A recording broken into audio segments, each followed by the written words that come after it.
Out here with the birds this morning. This is a 40-foot gooseneck, and we are building the biggest honkin' tiny house I have ever seen.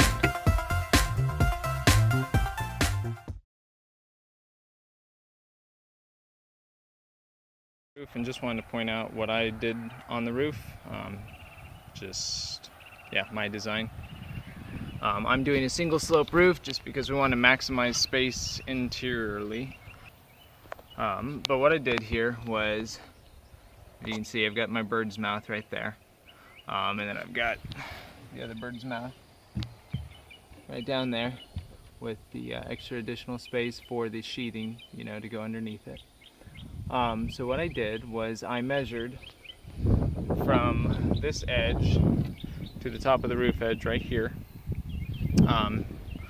I measured that and I was like, okay, that's 129 inches.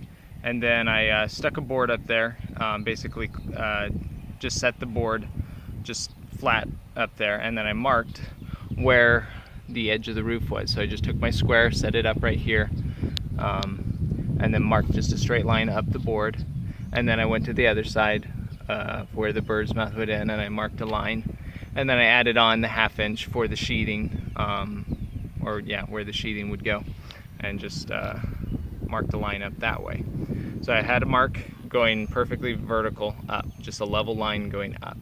Remember, the board is just laying just on top of here. There's no bird's mouth cut in it yet. Then I did the same down here. Just had the proper overhang, whatever it was that I wanted. And I just marked 2 markings on this side of the board, just going vertical up. Then what I did was I decided, okay, I want my bird's mouth to be, 3/4 of an inch. So then what I did was I just took the level and I put it across here, leveled it, and just marked it across at the height of the bird's mouth that I wanted. So basically, so if the board was standing up, I marked from the edge of the board right here, and I went level over to whatever 3/4 of an inch was here, and I did it the same at the top.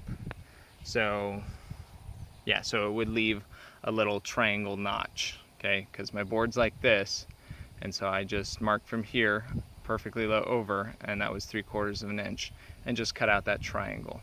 And then so once you cut it out here and at the top of the board, then the board just sits down over whatever you've done. That's really easy for just a single slope roof.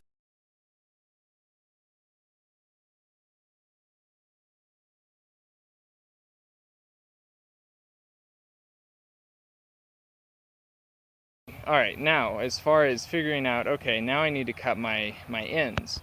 You can't leave your ends square with the board, because then this ridge beam would be turned to whatever the degree is.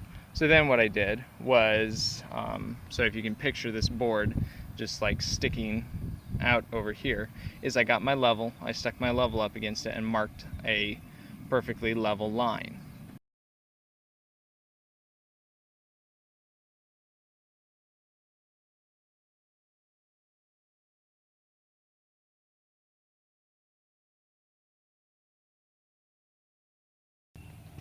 And so all these boards, all I did was, it's a 16-inch overhang from right here, so 14.5 inches. All I did was just cut all these boards at 14.5 inches, cutting them at a 9-degree angle. So from measuring from right here, cutting it down, measuring from right here to right there is 14.5 inches. And it creates a perfectly vertical line for my board to sit on it next. Now, here at the end, okay, because your boards are not going to be cut at 9 degrees, so that they can, like the top of your board, because you could technically, you could take your table saw and you could cut all these boards, instead of them being perfectly flat like this, you could cut them at a 9-degree bevel, and then you could put them flush up against here. Well, it's just easier just to take your square or a block and just set it right here, and then butt your piece up against there, just so your OSB, when it comes over here, just it doesn't get in the way, and it'll just sit down right there. That's fine. You can still nail into this edge. It's not gonna warp the wood enough to matter. So that little thing, and then of course your soffit will be able to nail onto the bottom here, level across there. So yeah, it's pretty simple. Once you get into it, you'll see, oh, okay, this all makes sense. This, you know, because a lot of the videos I've looked at, and maybe my video as well, it's kind of confusing going, wait. But once you get up here and you start looking at your roof, it might take you a minute, but you'll go, oh, okay, I understand the angles and how they work now.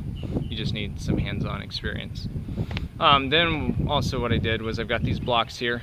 They're just toe-nailed into here and into the side, going down in my top plate. I've got some hurricane ties on all my boards. What I'm going to do now is basically I'm just going to be putting just my fascia board onto here, the same way I did on the other side. I'm also going to be putting some joist hangers, which are these down here. I'm going to be putting those just down like this, putting them in with a couple of nails, galvanized nails, just like that. And then I could stand on that. I don't want to, but I could stand on this and it would be completely secure. So this is a secure way. What I did was I attached every one of them with one 3-inch screw at the back just to hold them in place so I can get my joist hanger up against it, hit it in with some nails, and or screw it into the side of the wood and then put in some nails. So yeah, and then I've got you know, that one last row of sheathing I've got to do, and then I'll cut all my sheathing before I bring it up here because it's all going to be about 16 inches worth of sheathing, and then I'll be ready to do my felt, and then I'll do my foam, and then my furring strips.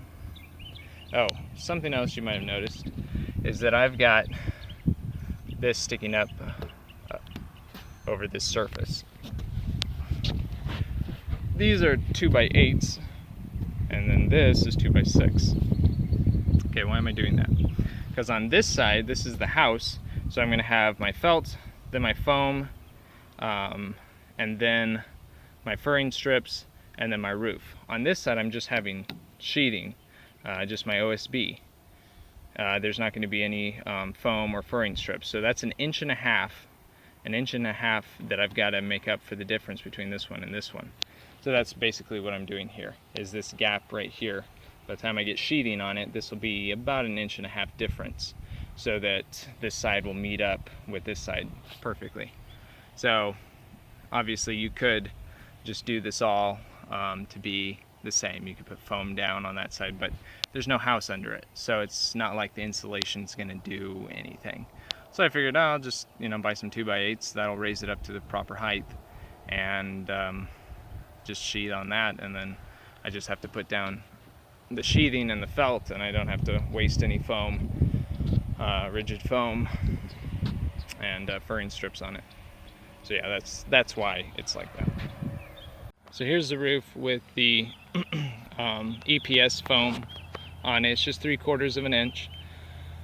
It's just to give it some added insulation and to prevent even further thermal bridging, especially from the roofing. We're going to be putting some metal R panels on the roof. They're going to be white, just because the white does not hold on to heat like metal does, or like, you know, just plain metal like a galvanized metal or a galvalume as it's referred to in R panel. So this will just be a white roof to help for the heat dissipate. So yeah, over here on this edge, you can see there's no foam or anything like that. It's just the sheathing, and that's because there's no house underneath here. So I've just got it raised up to where the height of the 3/4 inch furring strips will be to meet, you know, the level for the metal panel to go across.